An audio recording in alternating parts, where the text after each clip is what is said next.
Mesdames et messieurs, bonsoir. Merci de préférer ESAE TV pour vous informer. C'est l'heure du journal sur votre web TV et dans un instant, le sommaire. Sit-in des professionnels des médias ce matin pour exiger la réouverture des organes de presse fermés par la haute autorité de l'audiovisuel et de la communication. Le film du déroulement du mouvement de revendication dans ce journal. Wilfried Léandre Rumbedji, directeur de la communication gouvernementale, et Maurice Tantan, président de l'Association nationale des blogueurs du Bénin, étaient les invités du 126e numéro de Café Média Plus. Le compte rendu des causeries dans cette édition. Les propriétaires de terres impliqués dans la phase 2 de projet de Maria Glita ne sont pas encore tous dédommagés alors que les travaux doivent démarrer probablement en mi-février. Dans un instant, vous suivrez l'état des lieux et les impressions de quelques propriétaires sur les conditions de dédommagement. À nouveau, bonsoir. Comme je vous l'annonçais en titre, les professionnels des médias ont effectué un sit-in ce matin sous l'égide de l'Union des professionnels des médias du Bénin, UPMB, un mouvement de revendication qui exige la réouverture des organes de presse fermés par la haute autorité de l'audiovisuel et de la communication, HAC.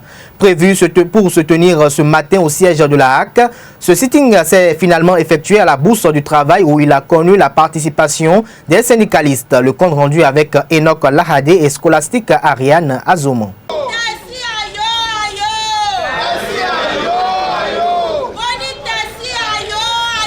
Prévu pour se tenir dans l'enceinte de la HAC, le sitting des professionnels des médias s'est délocalisé pour la Bourse du Travail. Pancarte à la main, bandeau à la tête pour réclamer la réouverture sans condition des organes de presse suspendus. Une situation qui porte à l'atteinte des libertés.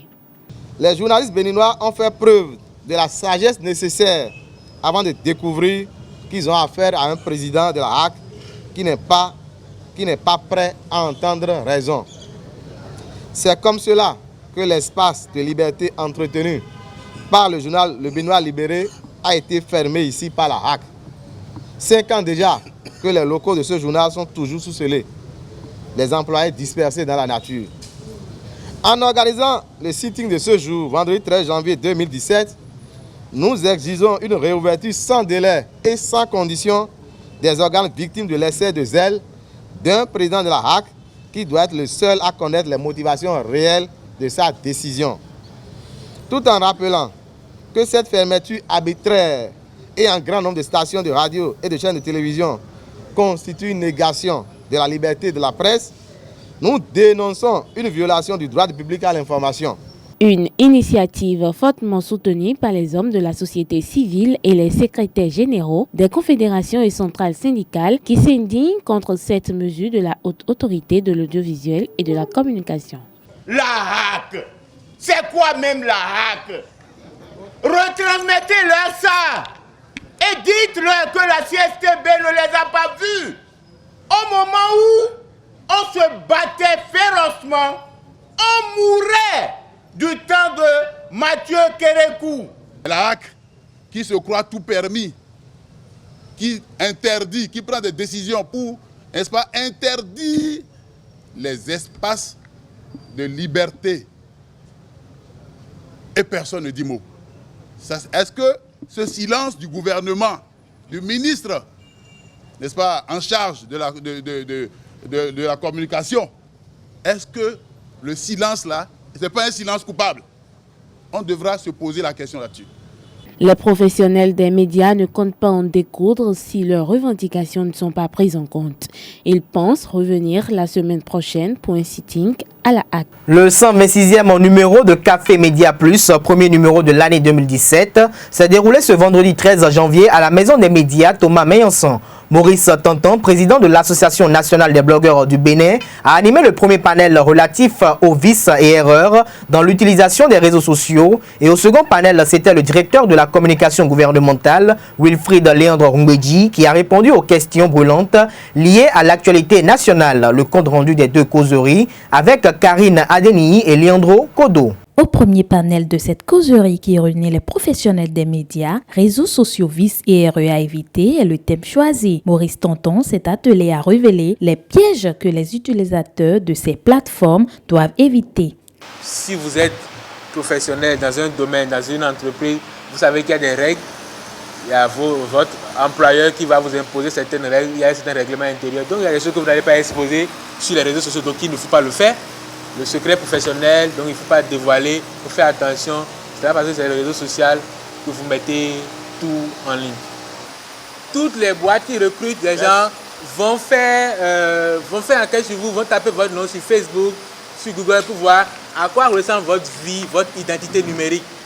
Si vous avez l'habitude de vous mettre devant des casiers de billets et tout, le jour où vous allez dans une agence ou bien dans une boîte qui va vous recruter, le refus peut venir de là. Donc toujours publier ce que vous pouvez défendre et rester modéré. Opération de libération de l'espace public, célébration de la fête du Vaudon, organisation des concours, réforme dans le milieu universitaire, que dit des grandes préoccupations des Béninois, est le thème développé dans le second panel de cette causerie. Wilfred Léandre Ngbeji est revenu entre autres sur les raisons qui sous-tendent l'opération de déguerpissement des occupants des espaces publics et le silence du gouvernement face à la fermeture de certains organes de presse. Le gouvernement a décidé. Et vous devez vous rappeler que le programme d'action du gouvernement est fondé sur 3 piliers. Le troisième, c'est l'amélioration des conditions de vie des populations. Et l'amélioration des conditions de vie des populations s'entend aussi bien de l'amélioration du cadre de vie que des moyens et conditions de vie. Et là, nous avons commencé l'amélioration du cadre de vie. C'est ça qui fonde l'autorité de l'État. C'est libérer les espaces pour que nous tous ceux qui ont intérêt à emprunter tel ou tel itinéraire, n'aient pas de blocage du fait de l'occupation anarchique du domaine public. Si le gouvernement se lève et dit la HAC ne doit pas fermer les organes, la HAC a outrepassé ses prérogatives, on dirait quoi? Le gouvernement s'immisce dans le fonctionnement de la HAC. S'il se lève plus tôt et il applaudit, donc c'est le gouvernement qui a demandé de fermer ces organes. Gageons tous que la HAC prenne la mesure de la situation préoccupante qui prévaut pour certains confrères. Il me semble que les commissions mises en place par la HAC ont fini leur travail, ont déposé leur rapport. J'espère que ces rapports vont être diligemment étudiés pour que les décisions qui conviennent soient prises de façon définitive et qu'on soit fixé. Notons que Café Média Plus est le rendez-vous des professionnels des médias autour des faits marquants de l'actualité.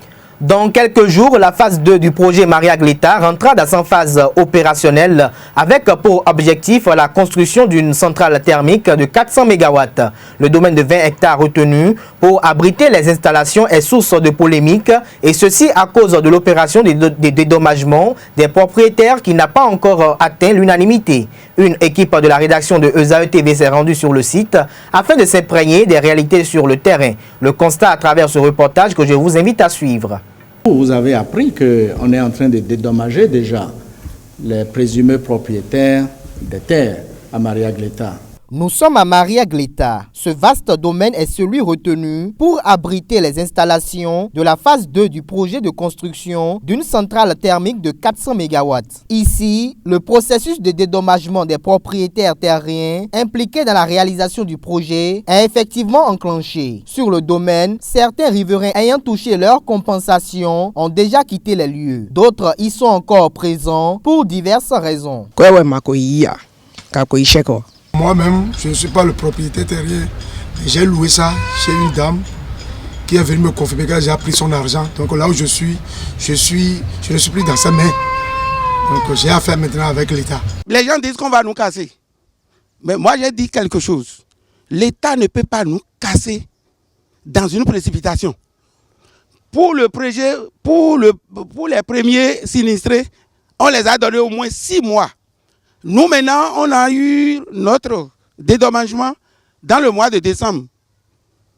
Bon, il y a des gens qui n'ont pas encore eu. Normalement, nous serons là jusqu'en fin juin 2017. C'est une école privée autorisée par l'État. L'État nous a laissé commencer la rentrée. Il ne doit pas nous chasser avant la fin des activités pédagogiques. Outre cela, certains propriétaires ne se réjouissent pas du montant du chèque de dédommagement. Pour eux, cette somme qui varie en fonction de la superficie de la parcelle ne compense pas leur investissement sur leur terrain, mais aussi et surtout ne calque pas avec les réalités domaniales actuelles de la zone. Ça ne me convient pas du tout, c'est une perte totale. Actuellement, le terrain coûte 6 500 000 dans la zone. Maintenant, l'État nous a donné 10 000 francs pour le mètre carré. Ça fait 5 000 francs par parcelle. C'est vraiment insignifiant. Eh oui. Au million à temps, ouais. Et nami. Million à temps, là. Mais quand on a eu un dingo, à voir, mais tant de filles, et non d'aïsien. Et les deux bâtiments n'ont pas été pris en compte pour le dédommagement. Ce n'est pas bon. Aujourd'hui, le terrain coûte cher dans la zone. Par exemple, notre terrain, c'est 4 millions qu'on a reçu pour le terrain, alors qu'on a acheté un terrain de 6 millions. Vous voyez qu'il y a une grande différence aujourd'hui. Dans la foulée, il existe certains propriétaires qui, ayant déposé leur dossier depuis fort longtemps, attendent toujours le fameux chèque. Pour certaines indiscrétions, voulant rester sous anonymat, il y a du flou dans le processus de dédommagement. Opération là, c'est côté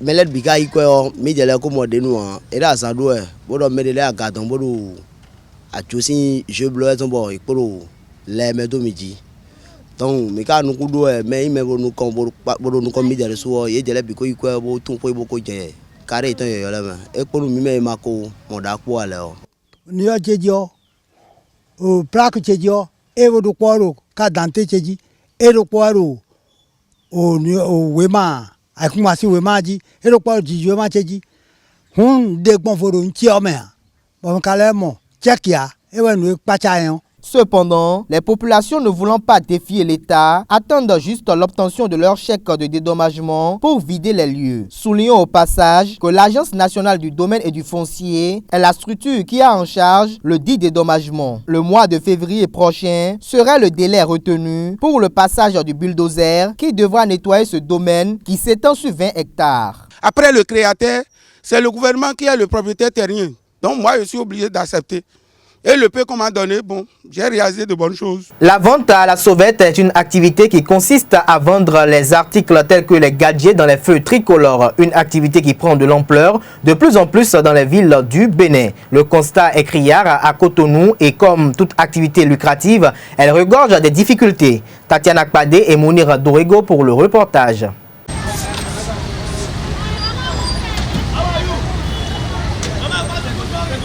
Les artères des villes de Cotonou et notamment les feux tricolores sont ainsi occupés par ces vendeurs ambulants. C'est sans doute le seul moyen pour eux de pouvoir satisfaire à leurs besoins fondamentaux et plusieurs raisons sous-tendent le choix de ces derniers. Premièrement, je suis un étudiant. Donc, parfois, il y a un manque de moyens pour pouvoir payer comment dirais-je, des photocopies et autres là, ou bien pour se nourrir. Il y a beaucoup de gens parmi nous, les diplômés sans emploi. C'est ce qui nous pousse souvent à faire ce job-là. C'est pour m'aider dans certaines activités, exemple comme certaines comme les photocopies. Parce que si tu as quelqu'un qui travaille dans les affaires de l'État là, tu es gagné. Si tu n'as personne qui travaille dans les affaires de l'État là, tu es foutu. Agenda, stylo, eau, ustensiles de cuisine sont entre autres des produits que ces vendeurs proposent aux clients circonstanciels qui par moment s'approvisionnent. Des fois quand on achète dans les fêtes tricolores, moi je vois, chez moi je vois que c'est moins cher par rapport d'aller dans les boutiques. Par exemple, quand je prends ma moto, je m'en vais, au lieu de dévier pour aller dans une boutique, je peux m'arrêter dans un feu, j'achète simplement puis je pars. Bon, ça ne dure pas, mais le prix est abordable par rapport aux boutiques. J'ai besoin de ça en urgence et dans le feu, je vois que c'est plus rapide que d'aller dans les supermarchés ou bien quelque part acheter. C'est la raison qui me pousse à acheter. Bon, c'est moins cher par rapport à ceux qu'on achète dans les supermarchés et dans les boutiques. Bon, souvent, bon, on ne compte pas, on ne prend pas compte de la qualité, bon, on paye seulement.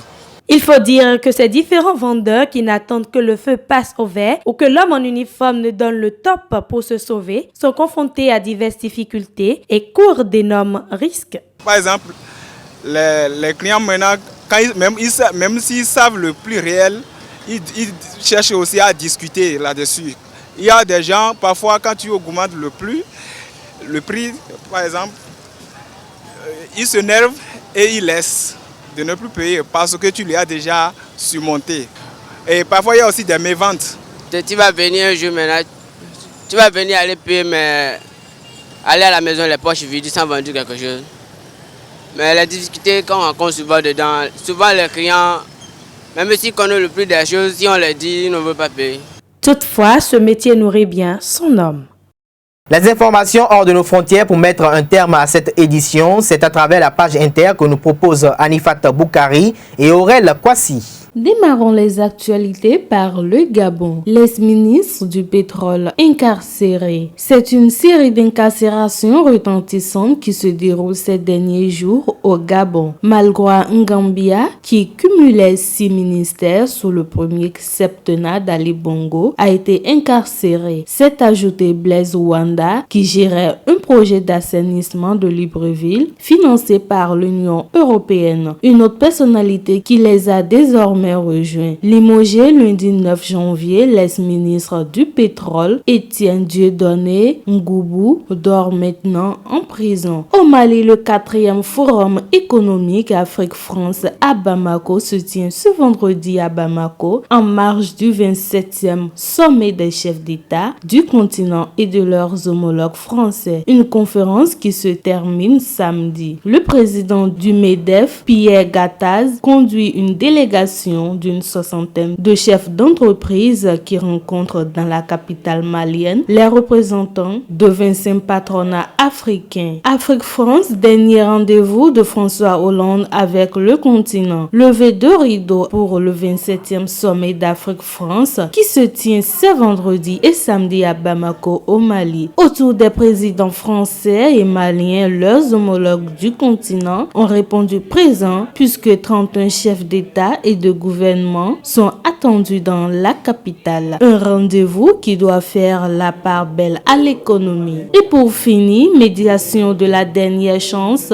pour la CEDEAO en Gambie. Le président du Nigeria, Muhammadu Buhari, la libérienne Ellen Johnson, l'ex-chef de l'État ghanéen, John Dramani Mahama, sont à Banjul ce vendredi 13 janvier pour convaincre une nouvelle fois le président Jammeh de quitter le pouvoir à la fin de son mandat prévu le 18 janvier au soir. Cette semaine, la justice n'a pas été en mesure de trancher sur les recours électoraux déposés le mois dernier en décembre 2016. Mesdames et messieurs, c'est sur cette page Inter que je mets un terme à cette édition. Merci de nous avoir suivis et passez un agréable week-end.